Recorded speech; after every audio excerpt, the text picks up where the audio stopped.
Today, I want to share with you a story about three incredible women: Robin, my sister, Reverend Dorothy, my mother, and Rosie, my grandmother.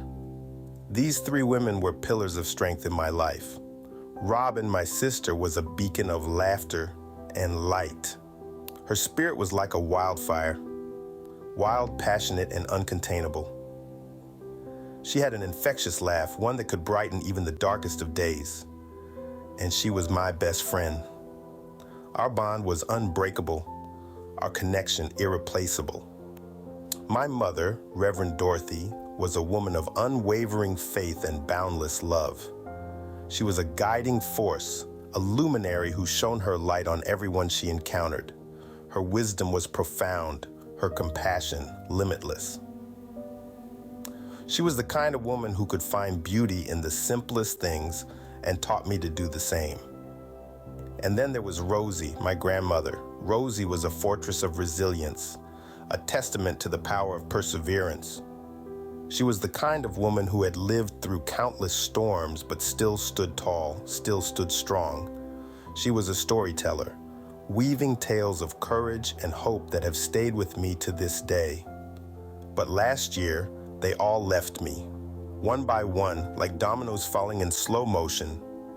First Robin, then Reverend Dorothy, and finally Rosie. The pain of their absence was like a tidal wave crashing over me and pulling me under.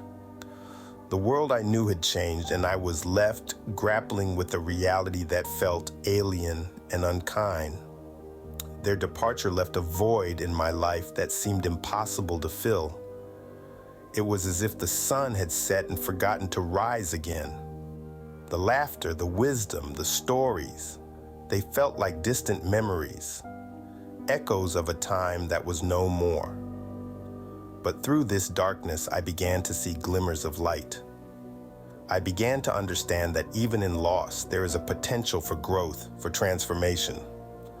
For it is in the depths of our despair that we often find our greatest strength.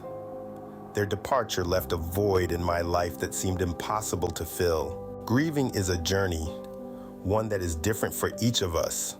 The journey of grief is not linear, and it certainly doesn't follow a set timetable. It's a process that unfolds differently for each of us, often in ways we least expect.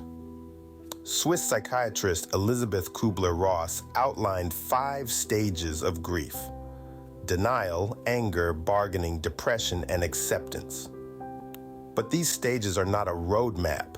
They're more like signposts, suggesting possible turns your journey might take. You may not experience all of them, and they may not come in this order. Denial is often the first response to loss, a kind of emotional anesthesia that helps us absorb the shock. Anger can follow, a natural response to the pain and injustice of loss. Bargaining is a stage when we may find ourselves making promises or deals in an attempt to reverse or lessen the loss.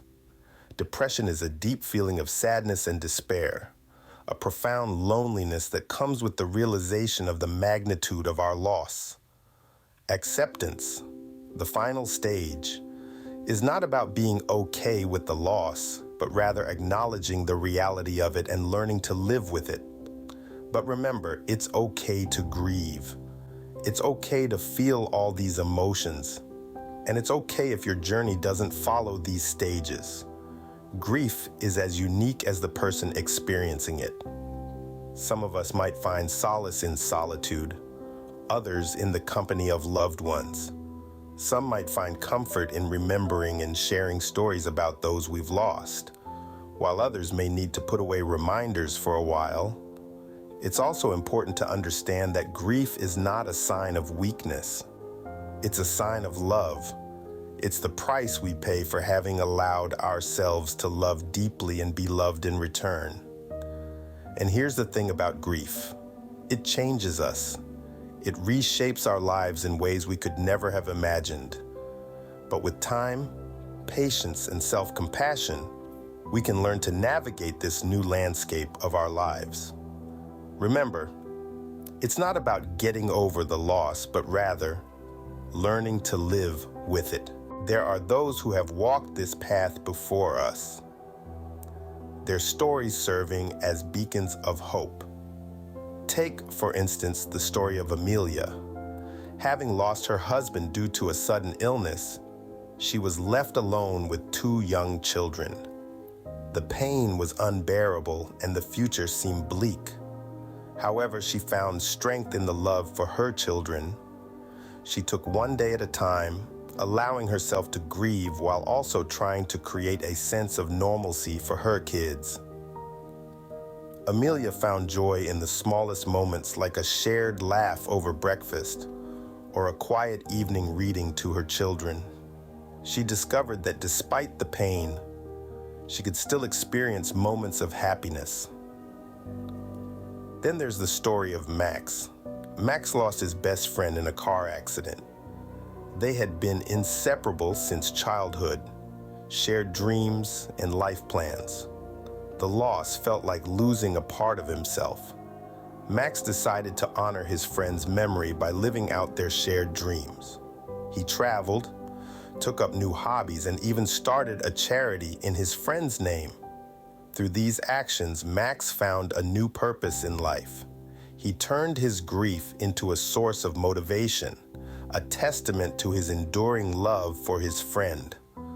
Consider also the tale of Beatrice, who lost her mother to old age.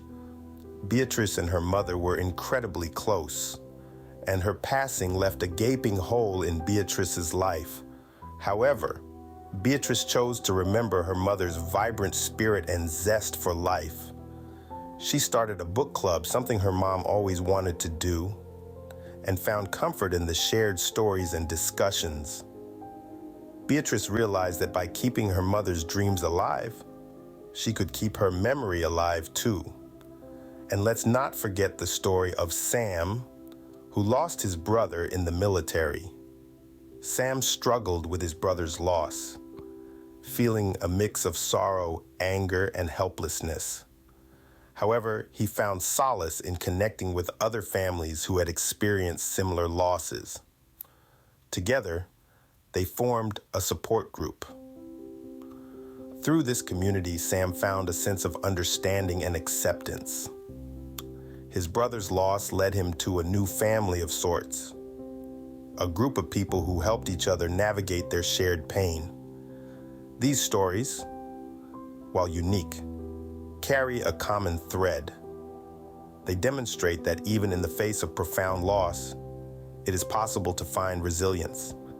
They show us that it's okay to grieve, to feel the pain of loss, but they also remind us that life continues. We can find joy, purpose, and even happiness again. We can honor our loved ones by living fully, by embracing the love and memories they left behind. Remember, grief is a journey, and like any journey, it has its peaks and valleys. But these stories of hope and resilience can serve as guiding lights, showing us that we are not alone and that it is possible to navigate this journey with grace. Each of these individuals discovered that, even in the face of profound loss, life can bloom again. Grief is a universal experience, and cultures around the world have unique ways of dealing with it. It's a shared journey, yet our paths through it are as diverse as the world itself. Let's take a moment to journey around the globe, exploring how different cultures navigate the tumultuous waters of loss. In the land of the rising sun, Japan, they have a unique tradition called Kuyo. It's a Buddhist ceremony that acknowledges and honors the spirits of departed loved ones. They believe that by doing so, they can help their loved ones find peace in the afterlife. And in turn, it helps the grievers find solace too. It's a poignant reminder that even in death, our bonds of love endure. Taking a trip to the African continent, in Ghana, they celebrate the life of the deceased with fantasy coffins. These are vibrant, intricately designed caskets that represent the life, dreams, or profession of the departed. It's a beautiful testament to the idea that death is not an end, but a continuation of a person's story. In the Philippines, they have a tradition called paglalame, where friends and family keep a vigil, staying up all night with the deceased. It's a show of solidarity, a way to say you're not alone, even in the face of death. This practice echoes the importance of community support during times of grief. Meanwhile, in India, they have a ritual called Shraddh, a period of mourning that lasts for 13 days. It's a time of reflection, prayer, and remembrance, allowing the bereaved to fully experience their grief and then gradually let it go. It's a gentle reminder that it's okay to grieve, to feel, and to heal in your own time. Across the Atlantic, in Mexico, they celebrate Dia de los Muertos, or Day of the Dead. It's a vibrant festival where they honor and remember their departed loved ones with joyous celebration, music, food, and colorful altars. It's a beautiful melding of sorrow and joy, a testament to the enduring power of love and memory. These diverse practices share a common thread. They offer a way to honor the departed, to express grief, and to find comfort and connection in the midst of sorrow. They remind us that grief is not something to be feared or hidden away, but a natural part of our human experience. Each of these traditions, in their own unique way, offers a beacon of light in the darkness of grief. They show us that mourning can be a process of healing, of honoring, and ultimately of love. It's a journey we all must embark on at some point, but it's a journey we don't have to make alone.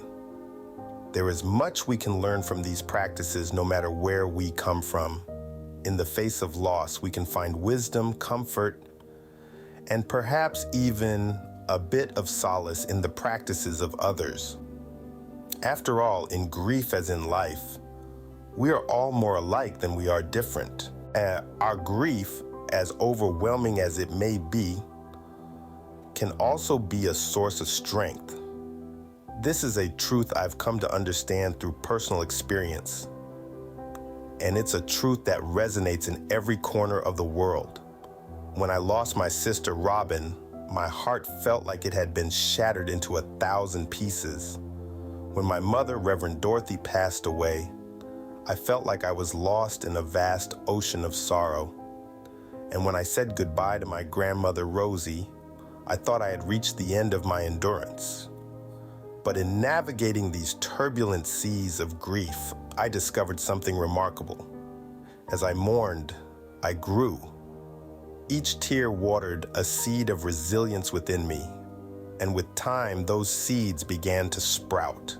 I found strength in the memories of my loved ones, in the lessons they taught me, and in the love they'd left behind. I learned to channel my pain into actions that honored their legacy. For Robin, who always loved to bring joy to those around her, I started volunteering at a local community center, spreading smiles as she would have done. For my mother, a woman of faith and compassion, I began to devote time to spiritual growth and service to others. In memory of my grandmother Rosie, a woman of wisdom and resilience, I started sharing my experiences and lessons learned with those around me, hoping to inspire resilience in others. This transformation didn't happen overnight. It was a journey marked by moments of deep sadness and moments of profound growth. But with each step, I felt a little stronger, a little more resilient. And in that resilience, I found a sense of purpose and a source of power. Grief is a universal experience, but it doesn't have to be a crippling one. It can be a catalyst for growth, a pathway to resilience, and a source of strength. In memory of my sister, mother, and grandmother, I chose to make my grief my strength. And I believe in the face of loss, you too can find strength in your grief and turn your pain into power. It may not seem like it now, but there is a light at the end of this tunnel. When the storm of grief rages, it can feel like an endless downpour. It's easy to forget that even the fiercest tempests eventually subside, replaced by a calm, serene sky. It's in this quiet aftermath where resilience is born, a quality that is not about avoiding the storm, but learning to dance in the rain. Resilience is the ability to bounce back from adversity, to regain our strength and continue moving forward, even when we feel like we've been knocked down. It's a trait that doesn't eliminate the pain or the sadness, but allows us to live with it, to carry it, and ultimately to grow from it. It's the capacity to transform our wounds into wisdom, our hurt into healing. When we lose someone dear to us, resilience is the flicker of hope in the darkness, the small voice whispering that we will be okay. It's the belief that while the person we loved is no longer physically with us, their spirit, their memories, and the love we shared will always remain. Now, it's important to remember that resilience isn't about going it alone. It's not a solitary journey.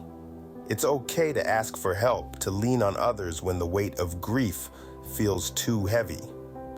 Reach out to friends, family, or support groups. People who can offer a listening ear, a comforting word, or a shoulder to cry on. And sometimes the grief might feel overwhelming, like a tide that's threatening to pull us under. In these moments, it's okay to seek professional help. Therapists and counselors are trained to help us navigate these stormy seas, to provide us with the tools and strategies we need to keep our heads above water. There's no shame in seeking help. In fact, it's a testament to our strength and our will to heal. Resilience isn't a destination, it's a journey. It's not about rushing to get over our grief, but about learning to live with it. It's about acknowledging our pain, but also recognizing our capacity to heal, to grow, and to find happiness again. And amidst all this, let's not forget to be patient with ourselves. Grief doesn't follow a timetable. It ebbs and flows, comes and goes in its own time. It's okay to have good days and bad days. It's okay to laugh, to cry, to feel numb, to feel everything all at once. There's no right or wrong way to grieve. There's only your way. Remember, you are not alone in your grief. And with time, patience, and resilience, you will find your way through.